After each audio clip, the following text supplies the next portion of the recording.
Hello everyone, मैं रमन कुमार रजक स्वागत करता हूं आप सभी का अपने यूट्यूब चैनल पर। दोस्तों, आज की चर्चा का विषय है जीडीएस टू एमटीएस एग्जाम जो कि 2021 में राजस्थान सर्कल में हुआ था। आज हम लोग उसके सॉल्यूशन को देखेंगे।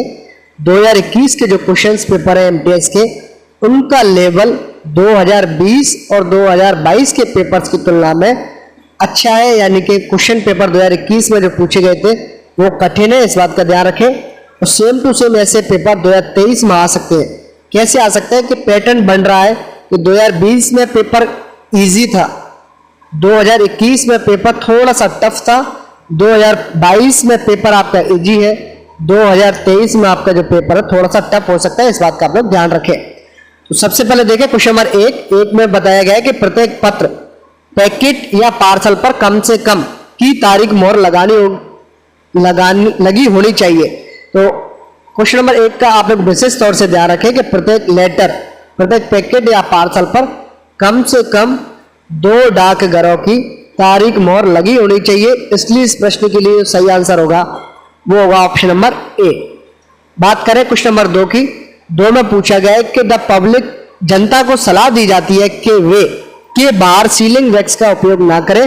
तो जनता को सलाह दी जाती है कि उनके जो रजिस्टर्ड पैकेट्स हैं, कौन से अनरजिस्टर्ड पैकेट, अनरजिस्टर्ड लेटर्स हैं या उनके जो पैकेट्स हैं, अपंजीकृत पत्र या पैकेट्स हैं, उनके बाहर की तरफ सीलिंग वैक्स का उपयोग ना करें। अगर सुरक्षा की दृष्टि से अगर सीलिंग वैक्स का उपयोग करना है तो उस आर्टिकल के ऊपर पतला सा या तो आप कोई पेपर ले सकते हैं या आप लोग टिश्यू पेपर भी ले सकते हैं, इस बात का आप लोग ध्यान रखेंगे। तो जनता को सलाह क्या दी जाती है? जनता को सलाह दी जाती है कि उनके जो अनरजिस्टर्ड लेटर्स और पैकेट्स हैं उनके ऊपर, उनके बाहर की तरफ आउटसाइड पर सीलिंग वैक्स का उपयोग ना करें। ऑप्शन नंबर डी हो जाएगा इस प्रश्न के लिए सही आंसर। क्वेश्चन नंबर 3, तीसरे प्रश्न में पूछा गया है विदेशों को संबोधित पत्रों के मामले में पता में लिखा जाना चाहिए।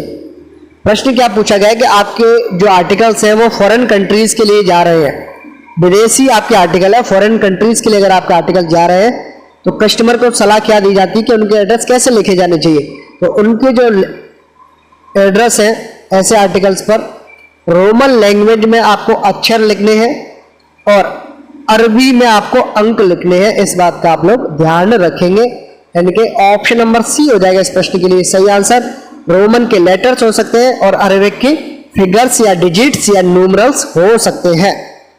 क्वेश्चन नंबर 4, चौथे प्रश्न में पूछा गया है कि राष्ट्रपति, प्रधानमंत्री और भारत सरकार के अन्य मंत्रियों और कुछ उच्च सरकारी अधिकारियों को उनके मेल की डिलीवरी की सुविधा की अनुमति है जहां भी वे हो सकते हैं।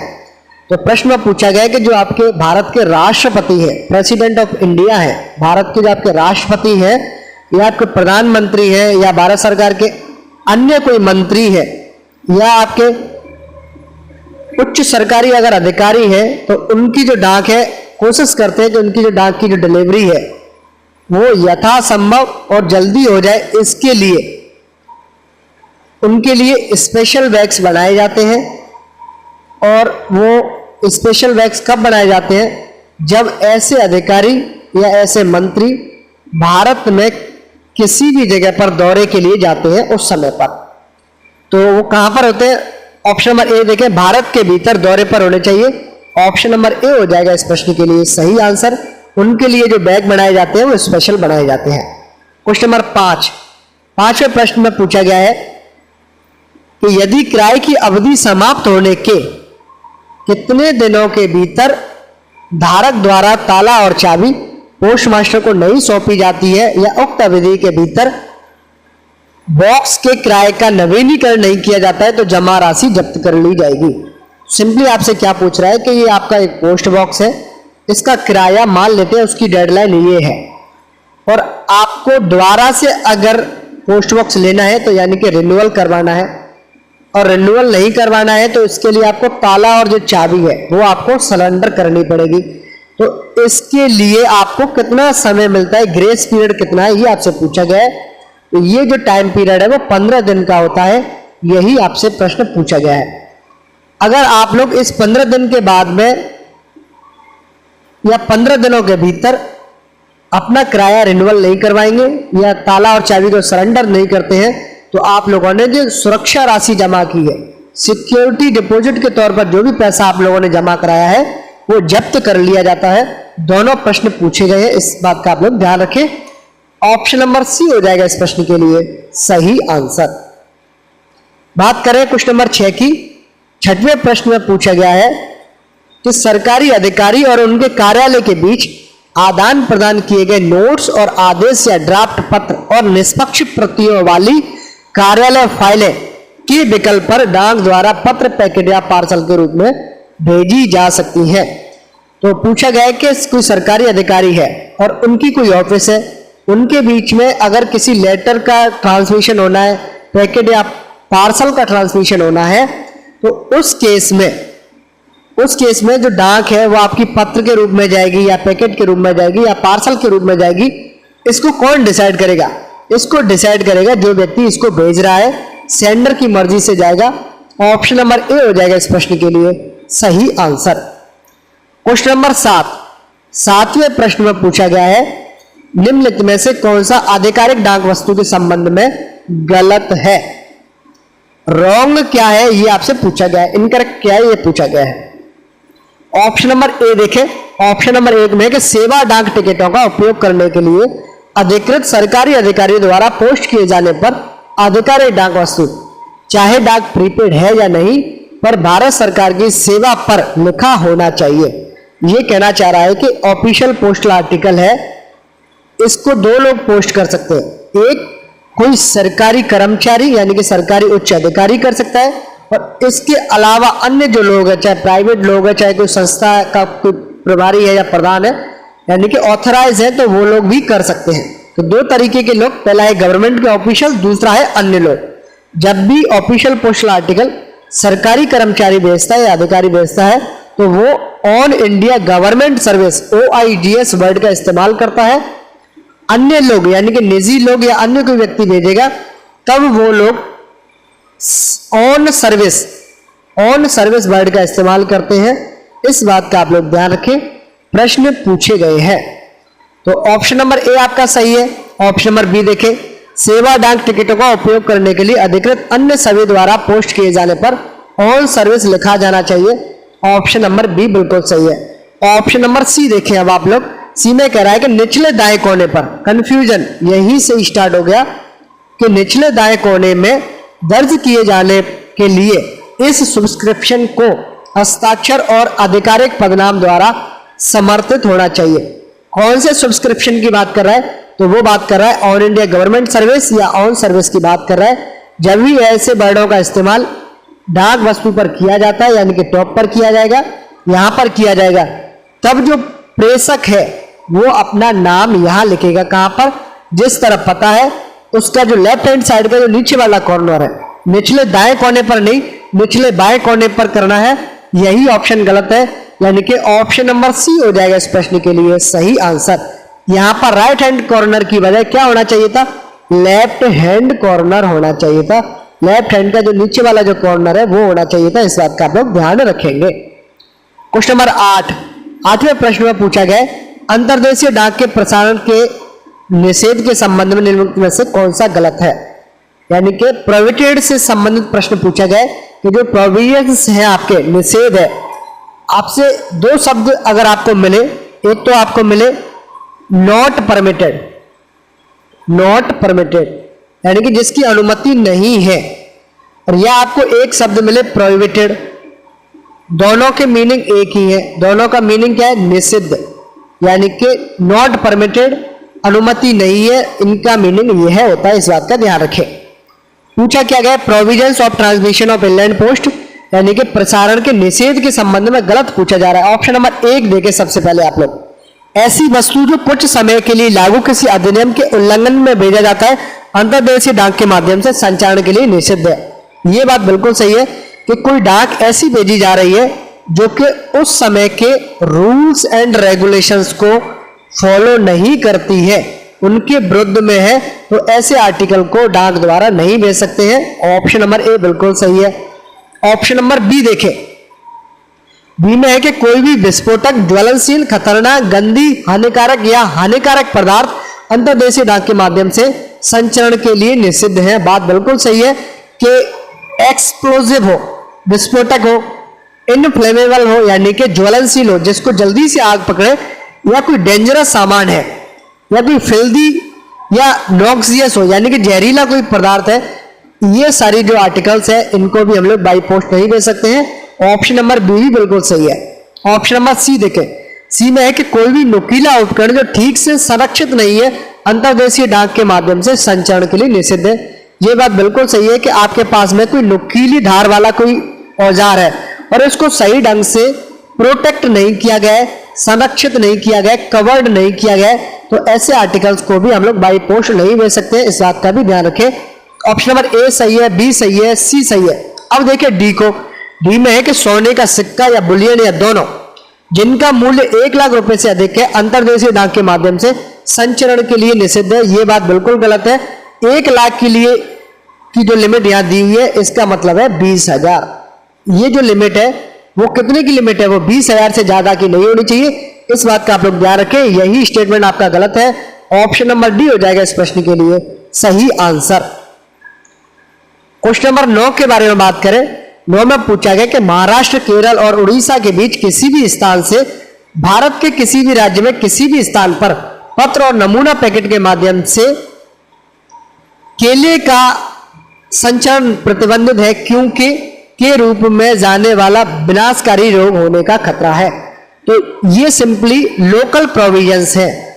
लोकल प्रोविजंस है। लोकल प्रोविजंस से मतलब है कि आपके इंडिया के भीतर क्या नहीं भेज सकते हैं, एक प्लेस से दूसरे प्लेस क्या नहीं भेज सकते, एक सिटी से दूसरी सिटी में क्या नहीं भेजा जा सकता है, ये लोकल प्रोविजंस के अंडर में आते हैं। और PO guide part 1 post office की जो गाइड पार्ट 1 है वहां पर ऐसी लैंग्वेज लिखी हुई है कि महाराष्ट्र, केरल और उड़ीसा से किसी भी अन्य जगह पर आप लोग नमूना पैकेट या पत्र के माध्यम से केले नहीं भेज सकते क्योंकि आपको उस समय पर ऐसा लग रहा था कि बंची टॉप मोजिक बीमारी होने का खतरा है, इसलिए ये प्रतिबंधित है। ऑप्शन नंबर सी हो जाएगा इस प्रश्न के लिए सही आंसर। क्वेश्चन नंबर 10, 10वें प्रश्न में पूछा गया कि यदि पोस्टिंग के कार्यालय में अनियमितता पाई जाती है तो पिन के साथ बना गया लेख तुरंत को वापस कर दिया जाएगा। यदि बाद में पता चलता है तो उन्हें के माध्यम से वापस कर दिया जाएगा। पिन को पहले हटा दिया जाता है। फिल इन द ब्लैंक्स भरने हैं। स्टेटमेंट है आपका, स्टेटमेंट से ही क्वेश्चन बनाने की कोशिश की गई है। आप लोग एक बात का ध्यान रखें कि पोस्टिंग का कार्यालय से मतलब है कि भेजने वाला जो व्यक्ति है, प्रेषक जो भी है, वो आर्टिकल जिस ऑफिस में लेके आया उसका मतलब है ऑफिस ऑफ पोस्टिंग। तो कोई व्यक्ति ऐसी डाक लेके आया है कि उसका जो कवर है उस पर उन्होंने पिन लगा रखी है। पिन से मतलब आप लोग समझे स्टेपल वाली जो पिन है आपकी, आल पिन जिसे हम लोग बोलते हैं, वो पिन से आपकी। तो उन पिन के साथ में अगर किसी ने कोई आर्टिकल बांध रखा है तो ऐसे आर्टिकल्स को तुरंत किसको दे देंगे हम लोग, सेंडर को दे देते हैं कि भाई आप लोग इस आर्टिकल को नहीं भेज सकते हो, आप लोग इसको बॉन्ड के माध्यम से सही ढंग से पेस्ट के माध्यम से इसको चिपकाएं। तो किसको देंगे सबसे पहले, अगर पोस्टिंग के कार्यालय में आप लोगों ने अनियमितता को पकड़ लिया है तो किसको देंगे, सेंडर को दे देते हैं। यदि बाद में पता चले, बाद से मतलब कि आप लोगों ने बुकिंग कर दिया आर्टिकल और संचरण में कहीं भी आपका पता चल गया, यानी कि जहां भी आपका आर्टिकल जा रहा है उससे पहले भी पता चल जाएगा, तब आप लोग इसे बीच में से ही इस आर्टिकल को रिटर्न लेटर ऑफिस RLO में भेज सकते हैं और इस पर जो पिन लगी थी उन पिनों को आप लोग निकाल लेंगे। इस बात का ध्यान रखें। तो ऑप्शन नंबर बी हो जाएगा इस प्रश्न के लिए सही आंसर। क्वेश्चन नंबर 11वें प्रश्न में पूछा गया है उच्च अधिकारी यात्रा कार्यालय के दौरान की हकदार होते हैं। तो tour programme of higher officers entitle to special bags, इस बात का ध्यान रखें। ऑप्शन नंबर सी हो जाएगा इस प्रश्न के लिए सही आंसर। ये जो स्टेटमेंट है वो स्टेटमेंट नहीं है, एक्चुअल में ये क्लॉज नंबर है, पोस्ट ऑफिस गाइड पार्ट का एक क्लॉज है, इस बात का भी आप लोग ध्यान रखेंगे। क्वेश्चन नंबर 12वें प्रश्न में पूछा गया है निम्नलिखित में से कौन सा गलत है, रॉन्ग स्टेटमेंट कौन सा, इनकरेक्ट कौन सा, ये पूछा गया है। ऑप्शन नंबर 1 देखें कि सभी डाकघर, मोबाइल डाकघर आमतौर पर रविवार और डाकघर अवकाश पर बंद रहते हैं। ये बात बिल्कुल सही है। कि सामान्यतः जो आपके डाकघर है, सभी जो डाकघर है या जो आपके मोबाइल पोस्ट ऑफिस है, वो आपके रविवार के दिन बंद रहते हैं। पोस्ट ऑफिस की जिस दिन छुट्टियां होती है, पोस्ट ऑफिस की जो हॉलीडेज है उस दिन भी बंद रहेंगे, और राष्ट्रीय जो छुट्टियां हैं उस दिन भी ये बंद रहते हैं, इस बात का ध्यान रखें। लेकिन जो नाइट पोस्ट ऑफिस है वो रविवार के दिन भी खुलेगा, पोस्ट ऑफिस की छुट्टियों वाले दिन भी खुलेगा और राष्ट्रीय छुट्टियों वाले दिन भी खुलेगा, इस बात का आप लोग ध्यान रखें। ऑप्शन नंबर ए बिल्कुल सही। ऑप्शन नंबर बी देखें, रविवार और डाकघर अवकाश पर जनता के साथ कोई कारोबार नहीं किया जाता है, बिल्कुल सही है कि जब आपके ऑफिस बंद है तब तो आप लोग ट्रांजेक्शन नहीं कर सकते, लेकिन नाइट पोस्ट ऑफिस खुली रहती है, उस समय पर भी पोस्ट ऑफिस का जो सेविंग बैंक संबंधी जो कार्य है वो सस्पेंड रहता है, वो कार्य नहीं किए जाते हैं और डाक का वितरण भी नहीं किया जाता है, इस बात का भी आप लोग ध्यान रखेंगे। तो ऑप्शन नंबर ए और बी दोनों सही। ऑप्शन नंबर सी देखें कि रविवार और डाकघर अवकाश के दिन रात्रिकालीन डाकघर बंद रहते हैं, ये गलत है। नाइट पोस्ट ऑफिस की छुट्टियों के दिन भी खुलेंगे, राष्ट्रीय छुट्टियों के दिन भी खुलेंगे और रविवार के दिन भी खुलते हैं, इस बात का आप लोग ध्यान रखें। ऑप्शन नंबर सी हो जाएगा इस प्रश्न के लिए सही आंसर। क्वेश्चन नंबर 13 देखें। 13वें प्रश्न में पूछा गया कि पैकेट पोस्ट द्वारा भेजे गए फोटोग्राफ के मामले में फोटो के पर हमेशा भेजने वाले का नाम और पता लिखा जाना चाहिए। जब भी आप लोग पैकेट पोस्ट के माध्यम से फोटोग्राफ्स को भेजते हैं तो फोटो के पीछे की तरफ आप लोग भेजने वाले का नाम पता लिखते हैं, पीछे का मतलब हो गया back side. Option number D हो जाएगा इस प्रश्न के लिए सही आंसर। क्वेश्चन नंबर 14वें प्रश्न में पूछा गया कि डाक प्रभार का भुगतान आमतौर पर के अधिकार के तहत भारतीय डाकघर द्वारा जारी डाक टिकटों के माध्यम से किया जाता है। प्रश्न क्या पूछ रहा है कि जो पेमेंट ऑफ पोस्टेज का जो काम है, जो भी आपके डाक भार लगते हैं, पोस्टेज चार्जेस लगते हैं, डाक शुल्क जो भी लगता है, वो सामान्यतः हम लोग पोस्टेज स्टैम्प्स यानी कि डाक टिकटों के माध्यम से उसका पेमेंट करते हैं, ये बात बिल्कुल सही है। लेकिन आपसे क्या पूछा गया है कि पोस्टेज स्टैम्प्स को कौन जारी करता है? इंडियन पोस्ट ऑफिस, भारतीय डाकघर जारी करते हैं, ये बात बिल्कुल सही है। लेकिन किसकी परमिशन से करते हैं, किसकी अथॉरिटी से करते हैं, ये पूछा गया है। तो इसमें अथॉरिटी लगती है गवर्नमेंट ऑफ इंडिया की, भारत सरकार की। ऑप्शन नंबर ए हो जाएगा इस प्रश्न के लिए सही आंसर। क्वेश्चन नंबर 15वें प्रश्न में पूछा गया कि पॉलिसी की सुरक्षा के लिए, पॉलिसी की सुरक्षा पर ऋण दिया जाएगा यदि पॉलिसी कम से कम वर्षों से लागू है। प्रश्न आपसे थोड़ा सा समझ से बाहर है, इनकम्प्लीट क्वेश्चन है। इनकम्प्लीट क्वेश्चन क्यों है, इस बात को आप लोग देखें कि बात करें भले ही पीएलआई के बारे में, बात करें भले ही आपसे आरपीएलआई के बारे में, इस पर लोन की जो सुविधा है वो उपलब्ध होती है, ये बात बिल्कुल सही है। आरपीएलआई की जो 6 प्रकार की पॉलिसीज है, पीएलआई की जो 6 प्रकार की पॉलिसीज है, आरपीएलआई की जो 6 प्रकार की पॉलिसीज है, उनमें से कुछ पॉलिसीज पर आपको लोन की जो सुविधा है, ऋण की जो सुविधा है वो उपलब्ध होती है, इस बात का आप लोग ध्यान रखें। लेकिन हर एक जो पॉलिसी है उसके लिए लोन की जो सुविधा है वो वेरी करती है, अलग अलग होती है, इस बात का भी ध्यान रखें। यहां पर बताया नहीं है कि कौन सी पॉलिसी की बात कर रहा है, सामान्य चर्चा की बात कर रहा है, सामान्य पॉलिसी की बात कर रहा है। तो इस प्रश्न का आंसर आप लोग ऑप्शंस के अकॉर्डिंग करें। और ऑप्शंस में क्या पूछा गया, प्रश्न में पूछा गया कि कम से कम कब से लागू होगा। तो 1 साल के बाद किसी भी पॉलिसी पर हम लोग लोन नहीं देते हैं, 2 साल के बाद भी लोन नहीं देते हैं, लोन चालू होता है 3 साल बाद। और कौन सी पॉलिसी पर देते हैं 3 साल बाद? एंडोमेंट एश्योरेंस ईए यानी कि संतोष पॉलिसी पर हम लोग 3 साल के बाद में लोन देते हैं। और WLA होल लाइफ एश्योरेंस जिसे कहते हैं संपूर्ण सुरक्षा जिसे कहते हैं, उस पर हम लोग 4 साल के बाद में लोन देते हैं, इस बात का ध्यान रखें। कम से कम आपसे पूछा गया तो कम से कम हो गया 3 साल। ऑप्शन नंबर सी हो जाएगा इस प्रश्न के लिए सही आंसर। नेक्स्ट बात करें क्वेश्चन नंबर 16 के बारे में। 16वें प्रश्न में पूछा गया कि बड़े ग्राहकों को किसी ऐसे व्यक्ति के रूप में परिभाषित किया जाता है जो स्पीड पोस्ट बुकिंग कार्यालय में कैलेंडर माह में मूल्य का स्पीड पोस्ट व्यवसाय प्रदान करता है। सिंपली आपसे बल्क कस्टमर की परिभाषा पूछी गई है। बल्क कस्टमर क्या है, बल्क ग्राहक कौन होता है? तो बल्क कस्टमर वो कस्टमर होता है जो कि किसी पोस्ट ऑफिस के एक काउंटर पर स्पीड पोस्ट का जो बिजनेस है स्पीड पोस्ट का जो बिजनेस है वो एक माह में कम से कम 10,000 रुपए का देगा, तब उस कस्टमर को बल्क कस्टमर कहते हैं। ऑप्शन नंबर बी हो जाएगा इस प्रश्न के लिए सही आंसर। क्वेश्चन नंबर 17वें प्रश्न में पूछा गया कि वरिष्ठ टाइम स्केल अधिकारी के नियंत्रण और पर्यवेक्षण के तहत प्रथम श्रेणी के प्रधान डाक कार्यालयों के प्रमुख को क्या कहा जाता है।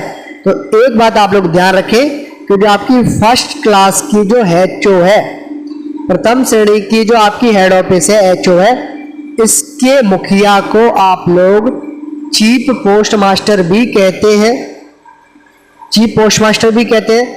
राजपत्रित अधिकारी अगर ऑप्शंस में दिया हुआ है तो वो भी इसका सही आंसर है। अगर आपको मिले फर्स्ट क्लास का प्रथम श्रेणी का हेड पोस्ट मास्टर भी मिले ऑप्शन में तो वो भी सही है, और आपको ऑप्शन में ये भी मिले कि सीनियर टाइम स्केल ऑफिसर, ये भी आपको ऑप्शन में मिले तो ये भी ऑप्शन आपका सही है। जो भी एक मिल जाए आप लोग वो लगा सकते हैं। अब आप लोग अपने ऑप्शंस को चेक करें। ऑप्शंस में है डाकपाल, गलत। ऑप्शन नंबर बी में chief post, option number B में डेप्यूटी पोस्ट मास्टर, ये भी गलत। ऑप्शन नंबर सी में है chief post master. Option number C हो जाएगा इस प्रश्न के लिए सही आंसर। क्वेश्चन नंबर 18 की बात करें। 18वें प्रश्न में पूछा गया कि निम्नलिखित में से कौन शाखा डाकघर के संबंध में गलत है। इनकरेक्ट स्टेटमेंट को बताना है। ऑप्शन नंबर 1 देखें। ऑप्शन नंबर 1 में कि एक शाखा कार्यालय एक उप कार्यालय की तुलना में उच्च स्थिति का डाकघर है, यही गलत है और आपका आंसर भी यही है। ऑप्शन नंबर ए हो जाएगा इस प्रश्न के लिए सही आंसर। कहने की क्या कोशिश की गई है, कहने की ये कोशिश की गई है कि आपके पास में 3 प्रकार के डाकघर होते हैं। कौन कौन से? हेड ऑफिस, सब ऑफिस और ब्रांच ऑफिस। सबसे उच्चतम स्तर किसका है? हेड ऑफिस का। उसके बाद में एसओ का, और सबसे निचले स्तर का कौन है? ब्रांच ऑफिस, बीओ है। प्रश्न में दिया हुआ है कि आपकी जो बीओ है उसका स्तर एसओ से ऊंचा है, यानी कि बीओ एसओ से ऊंची है, एसओ डाउन में है, बीओ ऊपर है, यही गलत है और गलत आपसे पूछा गया है। ऑप्शन नंबर बी देखें। बी में कि यह एक प्रमुख या उप कार्यालय के साथ सीधे खाते में होता है जिसे इसका लेखा कार्यालय कहा जाता है। इसमें यह पूछा गया है कि बीओ से आपका जो अकाउंट है वो एसओ में भी जा सकता है और एचओ में भी जाता है, यानी कि जो बीओ एसओ से जुड़ी है उनके अकाउंट्स एसओ में जाते हैं, जो एचओ से जुड़ी है उनके अकाउंट्स एचओ में जाते हैं, और एसओ और एचओ इनके क्या होते हैं? अकाउंट ऑफिस होते हैं। ये बात बिल्कुल सही है, ऑप्शन नंबर बी बिल्कुल सही है। ऑप्शन नंबर सी देखें आप लोग एक बार। ऑप्शन नंबर सी में कि इसके मौद्रिक लेन देन लेखा कार्यालय के खातों में निगमित होते हैं, यानी कि its monetary transactions are incorporate in the account of the account office. इसका मतलब ये है कि जब भी आपका बीओ है, आपका कोई भी लेन देन करेगा तो अपने जो डेली अकाउंट है वो एसओ से जुड़ा होगा तो एसओ भेजेगा, एचओ से जुड़ा होगा तो एचओ भेजेगा। बात बिल्कुल सही है। ऑप्शन नंबर डी देखें। शाखा कार्यालय के कार्यालय प्रभारी को शाखा पोस्ट मास्टर के रूप में नामित किया जाता है। बिल्कुल सही है कि बीओ के इंचार्ज को क्या कहते हैं? ब्रांच पोस्ट मास्टर कहा जाता है, शाखा डाकपाल कहा जाता है। बिल्कुल सही है। गलत आपसे पूछा गया है, गलत आपका ऑप्शन नंबर ए है। ऑप्शन नंबर ए आप लोग टिक करें। क्वेश्चन नंबर 19वें प्रश्न में पूछा गया है प्रतिलेखन केंद्र में स्थापित एक सेल है। A transcription centre is a cell established in. तो ट्रांसक्रिप्शन जो सेंटर है आपका, ट्रांसक्रिप्शन सेंटर में क्या होता है कि आपका जो लोकल लैंग्वेज के जो एड्रेस है, क्षेत्रीय भाषाओं के जो आपके रीजनल लैंग्वेज के जो आपके जो एड्रेस है, उनके जो लैंग्वेज के जो एड्रेस है उनको इंग्लिश में जो लोग ट्रांसलेट करते हैं उसको क्या कहते हैं? ट्रांसक्रिप्शन सेंटर्स कहा जाता है। यानी कि लोकल लैंग्वेज से कहाँ ट्रांसलेट करना है? इंग्लिश लैंग्वेज में आपको एड्रेस चेंज करना है, ट्रांसलेट करना है, उसको कहते हैं ट्रांसक्रिप्शन सेंटर। और ये कहाँ पर स्थित होते हैं, इस बात का आपसे प्रश्न पूछा गया है। ये आपके होते हैं शॉर्टिंग ऑफिस में। ऑप्शन नंबर बी हो जाएगा इस प्रश्न के लिए सही आंसर। क्वेश्चन नंबर 20 में पूछा गया है कि मेल ऑफिसेज आर। मेल कार्यालय क्या है? तो मेल कार्यालय स्टेशनरी ऑफिस है आरएमएस के। ऑप्शन नंबर डी हो जाएगा इस प्रश्न के लिए सही आंसर। क्वेश्चन नंबर 21वें प्रश्न में पूछा गया है प्रेस सॉर्टिंग ऑफिस के लिए निम्नलिखित में से कौन सा गलत है? इनकरेक्ट स्टेटमेंट बताना है प्रेस सॉर्टिंग ऑफिस के संदर्भ में। ऑप्शन नंबर 1 देखें। प्रेस सॉर्टिंग कार्यालय समाचार पत्र के परिसर में स्थित होता है, बिल्कुल सही है। प्रेस सॉर्टिंग ऑफिस कहां पर होते हैं? जहां भी आपका न्यूज़पेपर छपता है उसका जो भी परिसर है वहां पर प्रेस सॉर्टिंग ऑफिस स्थित होती है, इस बात का आप लोग ध्यान रखें। ऑप्शन नंबर बी देखें आप लोग, ऑप्शन नंबर बी में क्या है? स्थापना के लिए मजदूरी का पूरा खर्च विभाग द्वारा वहन किया जाता है, बिल्कुल गलत है कि इसकी जो स्थापना करते हैं प्रेस सॉर्टिंग ऑफिस की, इसके लिए जो भी खर्चा है वो विभाग द्वारा ना वहन किया जाता है। ये किसके द्वारा वहन किया जाएगा? ये जो न्यूज़पेपर एजेंसी है, न्यूज़पेपर एजेंसी उसके द्वारा वहन किया जाता है, इस बात का ध्यान रखें। गलत यही है, ऑप्शन नंबर बी हो जाएगा इस प्रश्न के लिए सही answer. Statement option number C को देखें, सी में है कि समाचार पत्र छटाई कार्यालय के संचालन के लिए आवश्यक लेखन सामग्री भी प्रदान करता है, बिल्कुल सही है। तो जो आपका न्यूज़पेपर जो एजेंसी है वो प्रेस सॉर्टिंग ऑफिस के लिए जो भी स्टेशनरी की जरूरत पड़ती है तो यही मुहैया कराते हैं, ये बात भी बिल्कुल सही है। ऑप्शन नंबर डी देखें, डी में है कि यह कार्यालय समाचार पत्र के प्रेषण समय के अनुरूप काम करता है और संबंधित डाकघरों सॉर्टिंग कार्यालयों को सीधे पत्र बैग बंद करता है, बिल्कुल सही है। प्रेस सॉर्टिंग ऑफिस जैसा न्यूज़पेपर काम करता है, न्यूज़पेपर एजेंसी जैसे काम करती है तो उसके अकॉर्डिंग इसके बिजनेस आवर्स तय किए जाते हैं और इनके आर्टिकल्स को वो लेकर के सीधे या तो किसी डाकघर में देगा या सॉर्टिंग कार्यालय में डायरेक्ट बंद करके देते हैं बैग्स को, इस बात का ध्यान रखें। गलत क्या था? गलत था आपका ऑप्शन नंबर बी, खर्चा विभाग वहन नहीं करता, विभाग इसके खर्चे को नहीं उठाता, प्रेस सॉर्टिंग ऑफिस के खर्चे को न्यूज़पेपर एजेंसी ही वहन करती है, इस बात का आप लोग ध्यान में रखेंगे। क्वेश्चन नंबर 22वें प्रश्न में पूछा गया कि डाक निदेशालय का कौन सा अनुभाग केंद्रीय बैग कार्यालय के रूप में कार्य करता है? तो पोस्टल डायरेक्टरेट का D section central bag office के रूप में काम करता है, ऑप्शन नंबर डी हो जाएगा इस प्रश्न के लिए सही आंसर। क्वेश्चन नंबर 23 में पूछा गया कि लेवल वाले बंडल प्रकार के होते हैं। सिंपली आपसे पूछा गया कि लेवल बंडल कितने प्रकार के होते हैं? तो लेवल बंडल दो प्रकार के होते हैं, कौन कौन से होते हैं? पहला है आपका स्टेशन बंडल, कौन सा है? पहला है आपका स्टेशन बंडल और दूसरा है आपके पास में सॉर्टिंग बंडल। स्टेशन बंडल दो प्रकार के, स्टेशन बंडल और सॉर्टिंग बंडल, इस बात का ध्यान रखें। ऑप्शन नंबर सी हो जाएगा इस प्रश्न के लिए सही आंसर। क्वेश्चन नंबर 24 के बारे में बात करें, 24वें प्रश्न में पूछा गया कि माई स्टैम्प्स को पहली बार भारत में विश्व डाक प्रदर्शनी के दौरान पेश किया गया था। तो माई स्टैम्प्स को पहली बार कब इंट्रोड्यूस किया गया? तो इससे इंडिपेक्स 2011 यानी कि वर्ल्ड फिलेटेलिक एग्जीबिशन हुई थी इंडिपेक्स 2011 में, इंडिया में हुई थी, न्यू दिल्ली में हुई थी, उस दौरान माई स्टैम्प्स की शुरुआत हुई थी, इस बात का आप लोग ध्यान रखें। ऑप्शन नंबर सी हो जाएगा इस प्रश्न के लिए सही आंसर। क्वेश्चन नंबर 25वें प्रश्न में पूछा गया कि कैश ऑन डिलीवरी सुविधा उपलब्ध है जो डिलीवरी के समय तक की राशि का संग्रह प्रदान करती है। सीओडी का पूरा नाम है cash on delivery. Cash on delivery के तहत हम लोग 50,000 रुपए तक के आर्टिकल्स को भेज सकते हैं, इस बात का आप लोग ध्यान रखें। ऑप्शन नंबर बी हो जाएगा इस प्रश्न के लिए सही आंसर। नेक्स्ट क्वेश्चन नंबर 26वें प्रश्न में पूछा गया है पूरे देश को पोस्टल सर्किल में विभाजित किया गया है। तो पूरे देश को टोटल 23 पोस्टल सर्कल्स में विभाजित किया गया है, ऑप्शन नंबर डी हो जाएगा इस प्रश्न के लिए सही आंसर। क्वेश्चन नंबर 27वें प्रश्न में पूछा गया कि मूल्य देय वस्तुएं और money order value payable articles and money order के पते पर बुक नहीं किए जाएंगे। तो ये आर्मी पोस्ट ऑफिस के एड्रेस पर बुक नहीं किए जाते हैं, ऑप्शन नंबर बी हो जाएगा इस प्रश्न के लिए सही आंसर। क्वेश्चन नंबर 28वें प्रश्न में पूछा गया है कि पंजीकृत समाचार पत्र और पंजीकृत समाचार पत्रों के पैकेट रविवार और डाकघर की छुट्टियों के दिन बिना किसी विलंब शुल्क के में स्वीकार किए जाते हैं। तो आप लोग ध्यान रखें कि रजिस्टर्ड न्यूज़पेपर्स हो चाहे उनके पैकेट्स और रजिस्टर्ड न्यूज़पेपर के, वो रविवार के दिन और पोस्ट ऑफिस की छुट्टियों के दिन बिना किसी लेट फीस के, without payment of late fees, कहां पर एक्सेप्ट किए जाते हैं? तो ये प्रेस सॉर्टिंग ऑफिस में रिसीव किए जा सकते हैं, वहां पर भी इसे एक्सेप्ट करते हैं, नाइट पोस्ट ऑफिस में भी करते हैं और आरएमएस ऑफिस में भी करते हैं, इस बात का ध्यान रखें। कहां पर नहीं करते हैं? तो हेड ऑफिस में नहीं करेंगे।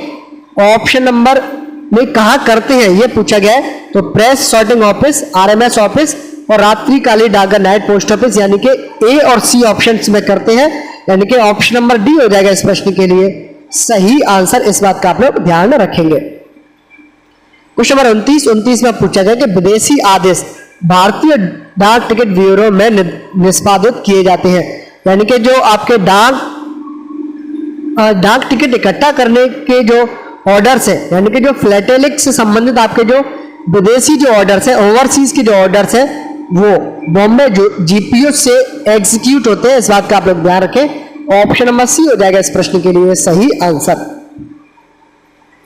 क्वेश्चन नंबर 30 प्रश्न में पूछा गया कि टिकट को पते वाले भाग में पर चिपका दिया जाना चाहिए। तो डाक टिकट को जिस तरफ पता लिखा है उसका राइट हैंड साइड का जो टॉप कॉर्नर है वहां पर डाक टिकट को चिपकाया जाता है, यानी कि राइट हैंड साइड का ऊपर वाला जो कॉर्नर है, दाहिने हाथ का ऊपर वाला कॉर्नर, यानी कि ऑप्शन नंबर बी हो जाएगा इस प्रश्न के लिए सही आंसर। तो इसी के साथ इस वीडियो को करता हूं मैं एंड। ये है अंत इस वीडियो का। धन्यवाद।